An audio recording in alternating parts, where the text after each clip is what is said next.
बिस्मिल्लाहिर्रहमानिर्रहीम। अस्सलाम वालेकुम।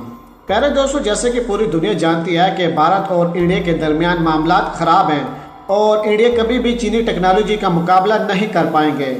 इसके बावजूद इंडिया ने फिर भी LOC पर चीन के साथ मामलात को ख़राब करने की कोशिश की, यानी कि चीन के साथ झड़प की तो इंडिया को मुंह की खानी पड़ी।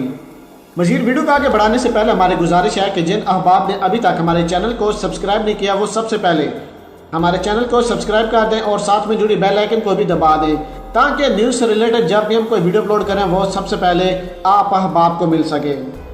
प्यारे दोस्तों, गुज़िश्ता रोज़ लद्दाख के मकाम पर चीन और भारत की अफवाज के दरमियान शदीद झड़प हुई, जिसके नतीजे में भारत को भारी जानी नुकसान उठाना पड़ा। इसी हवाले से गुफ्तगू करते हुए दफाई तजिया निगार जनरल रिटायर अमजद शुएब का कहना है कि इंडिया और भारत के माबैन बातचीत चल रही थी, लेकिन भारत ने धोखा किया। भारत ने हमला करके उस जगह को खाली कराने की कोशिश की और उसकी कोशिश में उनके फौजी मारे गए। भारतीय इक़दाम के नतीजे में 1975 के बाद पहली बार यहाँ पर गोलियाँ चली हैं। इससे कबल चीन और भारत की सरहद पर गोलियाँ नहीं चली। ये वाक़या 1975 के बाद पहली बार हुआ है। इससे कबल फौजी पथराव और डंडों का इस्तेमाल करते थे। कोई भी हमला नाकाम तब होता है जब उसमें भारी जानी नुकसान हो।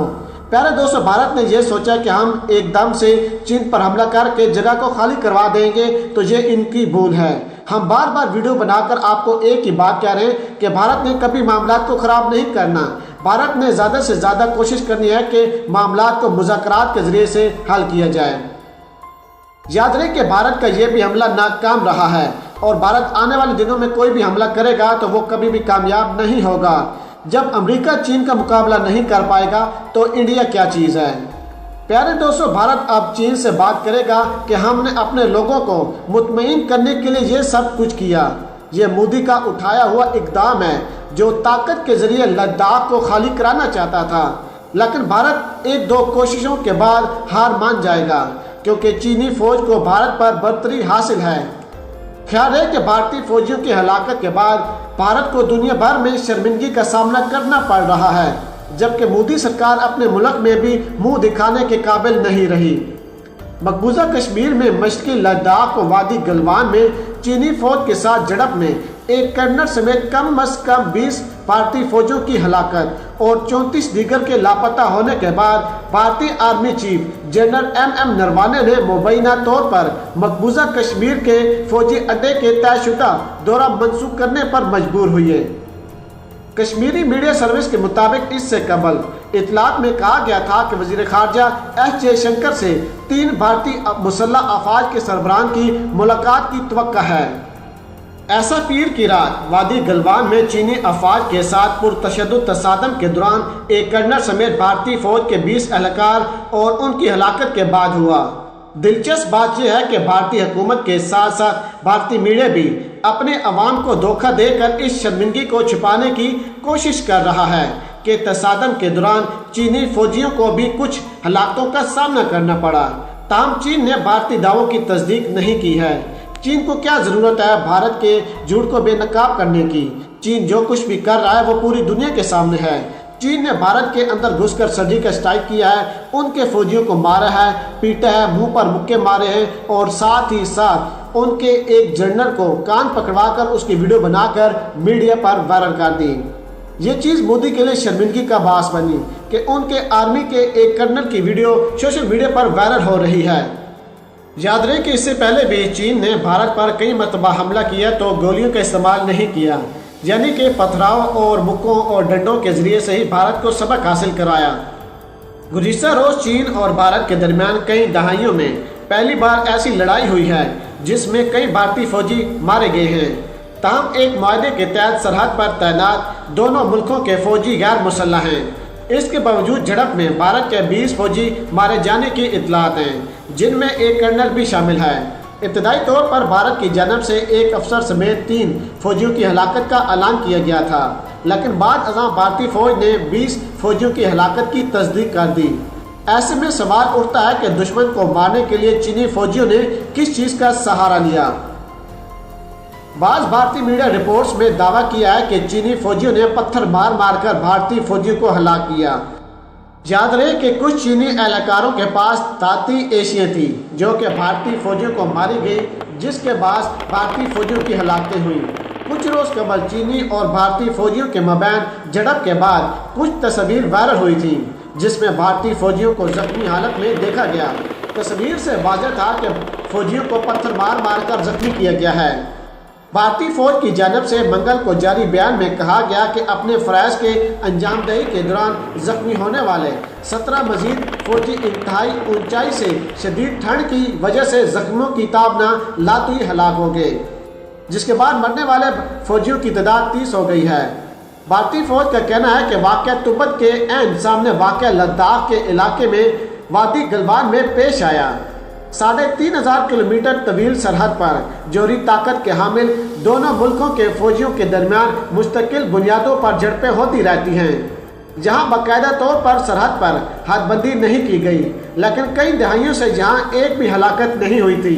इससे कबल भारतीय फौज का कहना था कि दोनों इतराफ अमवात हुई हैं, लेकिन चीन ने किसी भी एहलकार के हलाक या जख्मी होने की तस्दीक नहीं की और पूरा इल्ज़ाम भारत पर आयद किया था। भारतीय फौज के तर्जमान ने कहा कि पीर की रात पुरतशद्दुद झड़पें हुई, जिसके नतीजे में दोनों तरफ जानी नुकसान हुआ। भारतीय फौज को एक अफसर और 2 सिपाहियों का भी जानी नुकसान का सामना करना पड़ा था, लेकिन उसके एक दिन गुजरने के बाद चीन ने अपने हमलों में और ज़्यादा इजाफा कर दिया और अभी तक रिपोर्ट के मुताबिक 50 से ज़्यादा भारतीय फौजी हलाक हो चुके हैं। ये वही फौजी हैं जो कि पाकिस्तान के अंदर घुसने की ख्वाहिश रखते थे और बार बार पाकिस्तान को कहते थे कि हम पाकिस्तान के अंदर घुसकर कार्रवाई करेंगे, यानी कि सर्जिकल स्ट्राइक करेंगे। यहाँ तक कि भारतीय मीडिया और भारतीय आर्मी पहले भी ये दावा कर चुकी है कि हमने पाकिस्तान के अंदर घुसकर कार्रवाई की थी।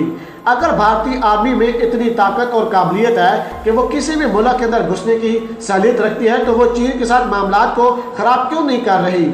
क्योंकि मोदी सरकार और उनकी हुकूमत को अंदाज़ा हो चुका है कि चीन का मुकाबला अमेरिका नहीं कर सकता, तो हम चीन का मुकाबला कैसे करेंगे? चीन के पास ऐसी टेक्नोलॉजी है जो कि अमेरिका के पास भी नहीं है, तो मोदी सरकार और उनकी हुकूमत क्या मुकाबला करेगी? इसलिए मोदी सरकार और उनके जर्नलों के साथ रोज़ मीटिंग हो रही है और मीटिंग में एक ही फैसला किया जा रहा है कि जो इलाके चीन ने हमसे छीन लिए वो खामोशी से उनके हवाले किए जाएं। लेकिन जहाँ पर एक काम किया जा सकता है वो क्या है, बल्कि पाकिस्तान के साथ मामला को ख़राब करना। जब पाकिस्तान और इंडिया के मामला ख़राब होंगे तो दुनिया की तवज्जो जो चीन और भारत पर बन चुकी है वो तवज्जो खुद बहुत हट कर पाकिस्तान और भारत पर आ जाएगी। याद रहे किसी तरह की सूरत हाल भारत ने मकबूजा वादी के साथ भी की थी ताकि पाकिस्तान के साथ मामला को ख़राब किया जाए और मकबूजा वादी से दुनिया की तवज्जो हटाई जाए। प्यारे दोस्तों, मोदी सरकार पूरी दुनिया में जलील हो रहा है क्योंकि उनकी हुकूमत फेल हो चुकी है। इंडिया के अंदर अब मुजाहरे किए जा रहे हैं और चीन के सदर की तस्वीरों को जलाया जा रहा है। लोग बैनर्स उठाकर रोड पर आ गए हैं, टायरों को जला रहे हैं, रोडों को बंद कर रहे हैं और मोदी सरकार और उनकी हुकूमत के खिलाफ नारेबाजी कर रहे हैं। अब वो वक्त दूर नहीं कि जब जल्द से जल्द मकबूजा वादी को आज़ाद किया जाएगा और कुछ दिनों के अंदर ही मोदी हुकूमत को गिराया जाएगा। प्यारे दोस्तों, आखिर आसिफ गफूर साहब की बात सच साबित हो गई जो उन्होंने आज से तकरीबन 5 से 6 माह पहले बताई थी कि मोदी सरकार एक दिन मकबूजा वादी और इंडिया के अंदर एक ऐसी तहरीक उठेगी जिसे आप कभी भी नहीं रोक पाएंगे। और आज तमाम तर सूरत हाल आपके सामने है। इंडियन आर्मी ने मोदी सरकार का सर शर्म से नीचे कर दिया है, तो अब मोदी सरकार को अपनी कुर्सी की भी फिक्र पड़ गई है।